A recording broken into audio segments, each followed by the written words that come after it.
Hi friends, स्वागत है आप सभी का मिशन कोचिंग सेंटर में। इस वीडियो में बात करेंगे साइंस के इंपॉर्टेंट क्वेश्चन के बारे में, जो प्रीवियस ईयर के क्वेश्चन है, जो यूपीपी एसएससी जीडी कोई भी एग्जाम हो सभी के लिए इम्पोर्टेंट है।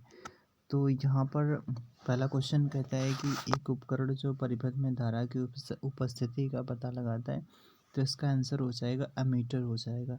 स्पीडोमीटर तो सभी को पता ही रहता है कि इसमें स्पीड मापी जाती है, ठीक है। हाइग्रोमीटर से आर्द्रता मापी जाती है। अगला कहता है कि नाभिकीय विखंडन के संदर्भ में कौन सा कथन सही है, नाभिकीय विखंडन के रूप में। तो इसका जो आंसर है वो सीधे आंसर ही पे चलते हैं। एक भारी परमाणु के, सी वाला ऑप्शन सही है। एक भारी परमाणु के नाभिक पर जब निम्न ऊर्जा न्यूट्रॉनों की बौछार की जाती है तो उसे हल्के नाभिकों में विभाजित किया जा सकता है। तो यही वाला इसका आंसर सही है बिल्कुल।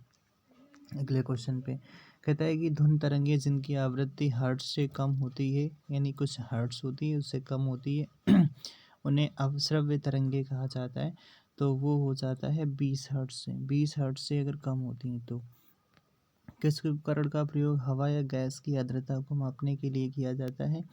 तो ये भी किया जाता है, आर्द्रता मापी का प्रयोग किया जाता है। आर्द्रता मापी का प्रयोग किया जाता है। परिपथ में विद्युत धारा को मापते हैं तो एमीटर से मापते हैं, अभी जस्ट इसमें किया था, एमीटर से मापते हैं।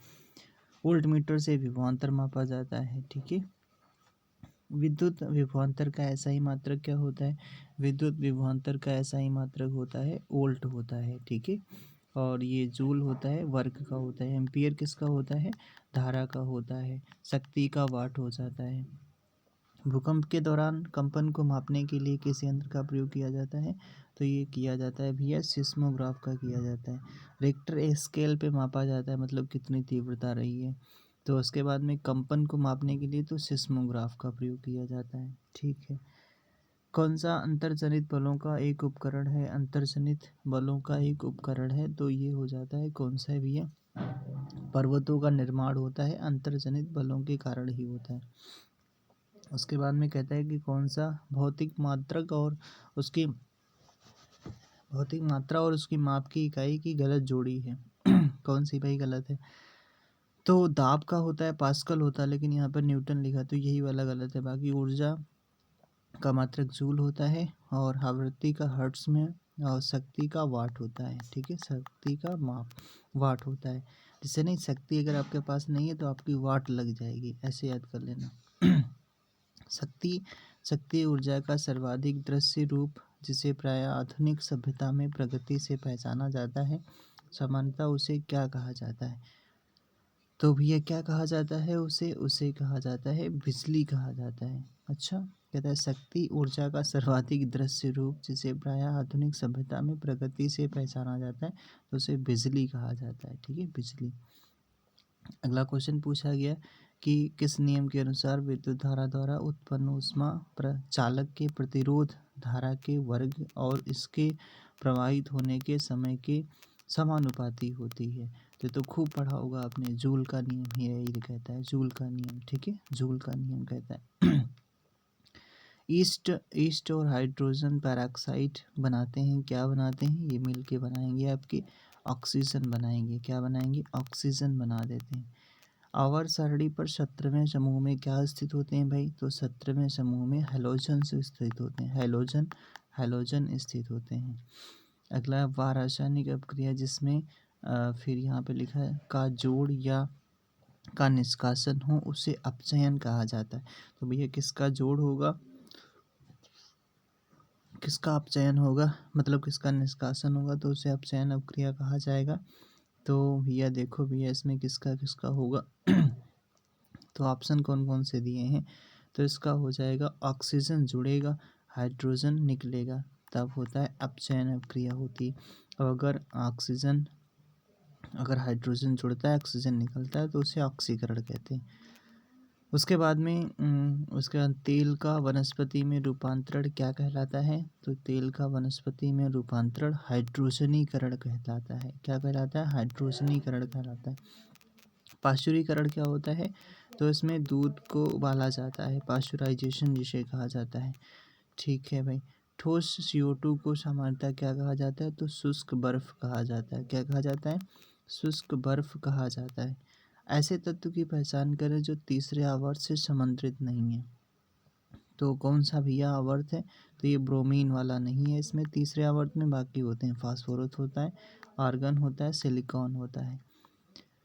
ह्यूमस एक गहरे रंग का अक्रिस्टलीय पदार्थ है। यह किस प्रक्रिया के फलस्वरूप बनता है? तो ह्यूमस किसके प्रक्रिया के फलस्वरूप बनता है भैया? तो ये बनता है ह्यूमसी भवन, क्या लिखा है भाई, ह्यूमसी भवन के द्वारा बनता है। प्रोपाइन का रासायनिक सूत्र क्या होता है? तो प्रोपाइन का भैया रासायनिक सूत्र होता है C3H4 होता है, C3H4 होता है। लेंथेनाइट कितने तत्वों की एक श्रृंखला होती है? तो ये होती 15 तत्वों की। कितने? 15 तत्वों की होती है। सिलिकॉन डाइऑक्साइड का सामान्य नाम क्या होता है? तो सिलिकॉन डाइऑक्साइड का सामान्य नाम होता है क्वार्टज होता है, क्वार्टज होता है। किसी कोश में भरे जा सकने वाले इलेक्ट्रॉनों की अधिकतम संख्या द्वारा निरूपित की जाती है, 2n² द्वारा निरूपित की जाती है। तो इसका आंसर ए वाला सही है, बिल्कुल ठीक है। कौन सी धातु ऊष्मा की सबसे अच्छी चालक होती है? तो ये कौन सी होती है भैया? तो ये होती है सिल्वर होती है, चांदी होती है।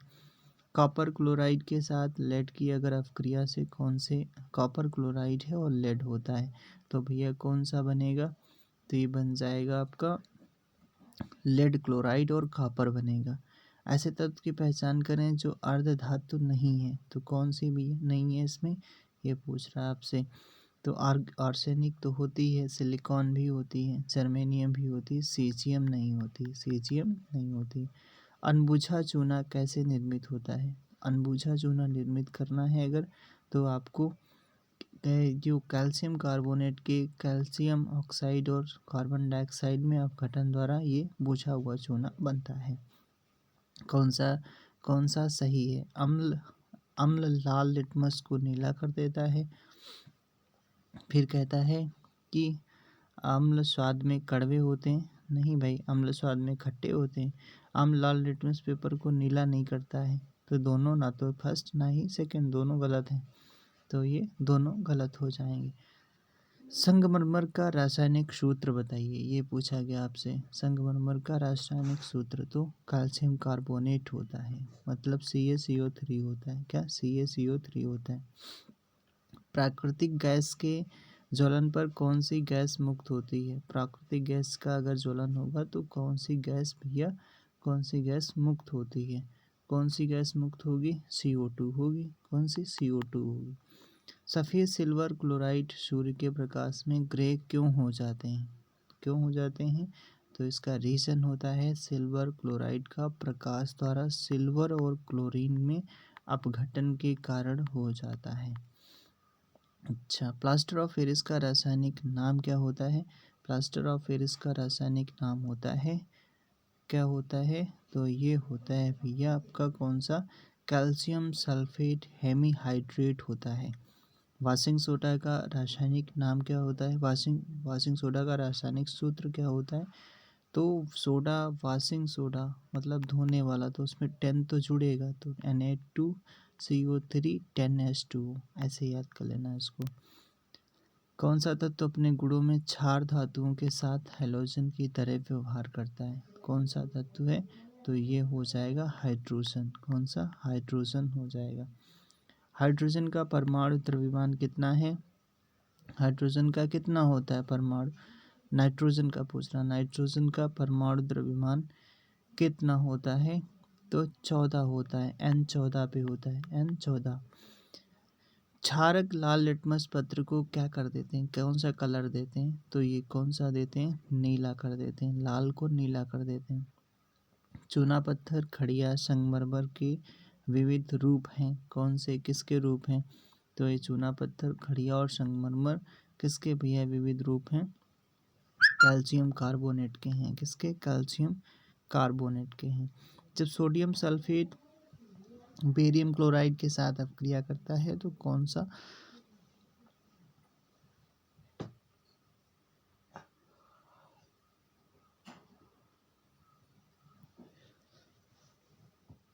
कौन सा उत्पाद बनता है?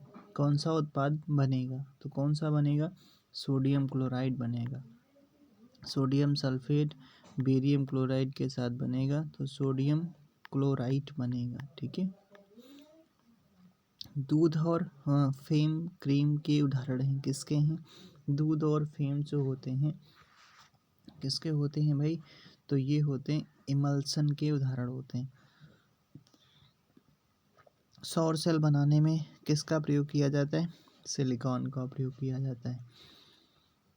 फिर पूछा जा रहा है कि ऐसा कौन सा है जिसका उपयोग उर्वरक, सिंथेटिक फाइबर, प्लास्टिक चिपकने वाले पदार्थ, पेंट, डाई बनाने में किया जाता है?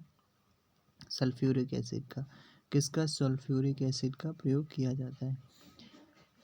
कौन निम्नलिखित में से अयस्क धातु की कौन सी जोड़ी गलत है? कौन सी भैया गलत है? तो देखो, गैलेना सीसा का होता है, ठीक है। बोरनाइट कॉपर का होता है, और उसके बाद में मैग्नेटाइट लोहा का होता है। सिनेबार तो Hg का होता है, Hg का सिनेबार मतलब मरकरी का, तो ये निकेल का नहीं होता है। चलो, उसके बाद में पूछा गया आपसे, क्या पूछा गया भैया? कहता है जिन खाद्य पदार्थों में स्टार्च होता है वे के संपर्क में आने पर नीले काले रंग के हो जाते हैं। किसके संपर्क में आने पर? तो ये आयोडीन के संपर्क में आने पर। लेड नाइट्रेट को गर्म करने पर कौन सी दो गैसें उत्पन्न होती हैं? तो भैया कौन सी दो गैसें उत्पन्न होंगी? तो नाइट्रोजन डाइऑक्साइड और ऑक्सीजन। नाइट्रोजन डाइऑक्साइड और ऑक्सीजन। ये एक रिएक्शन दी गई, कहता है कि इसमें यह अभिक्रिया एक उदाहरण है। किसका उदाहरण है? तो किसका उदाहरण है भाई? तो ये हो जाएगा इसमें विस्थापन का है। देखो Fe है और यहाँ से Cu ने इसको विस्थापित कर दिया, तो FeSO4 यहाँ पर हो गया, यहाँ पर कॉपर बचा तो विस्थापित हो गया। अच्छा, C2H5OH ये किसका रासायनिक सूत्र किसका है? तो एथेनॉल का है। किसका? एथेनॉल। एक होता है मेथ, फिर होता है एथ, तो एथेनॉल हो गया। दो पे C2 अगर है तो एथेनॉल। जिप्सम को इतने पे गर्म करने पर जल के अणुओं का त्याग और कैल्शियम सल्फेट अर्धहाइड्रेट बनता है। कितने में गर्म कर दोगे? तो 373 केल्विन पर। अवोगाद्रो की संख्या 6.022 इंटू 10⁻23 होता है ना, तो ये 23 होता है इसमें, बी वाला ऑप्शन। हैलोजन के बाह्यतम कोश में हाइड्रोजनों की संख्या कितनी होती है? तो ये हो जाती है कितनी? 7 होती है। कितनी? 7 होती है हैलोजन में। आधुनिक आवर्त सारणी में कितने तत्व हैं? कितने भैया तत्व हैं इसमें? 118 तत्व हैं। कितने? 118 तत्व हो जाएंगे। किसी विलगित परमाणु के नाभिक के केंद्र और बाह्यतम कोश के बीच की दूरी को क्या कहा जाता है? तो भैया क्या कहते हैं इसे? परमाणु का आकार कहा जाता है। क्या कहते हैं? परमाणु का आकार कहते हैं। कार्बन की परमाणु संख्या क्या होती है? तो कितनी होती है कार्बन की? कार्बन की परमाणु संख्या होती है आपकी भैया कितनी होती है? 6 होती है। इसमें 6 लिखा है, 4 होती है।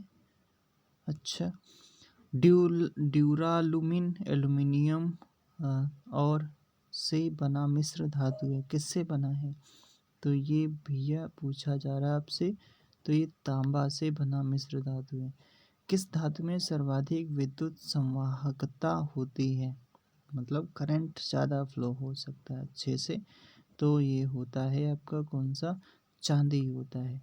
किस तरल का पृष्ठ तनाव सबसे अधिक होता है? किसका होता है? जल का होता है। किसका? जल का होता है, पृष्ठ तनाव सबसे अधिक होता है। जल का विद्युत अपघटन एक उदाहरण है। किसका है भैया? तो ये हो जाता है वियोजन अपक्रिया का। जल का विद्युत अपघटन वियोजन अपक्रिया का। किस तत्व की परमाणु संख्या 12 होती है? तो किसकी 12 होती है?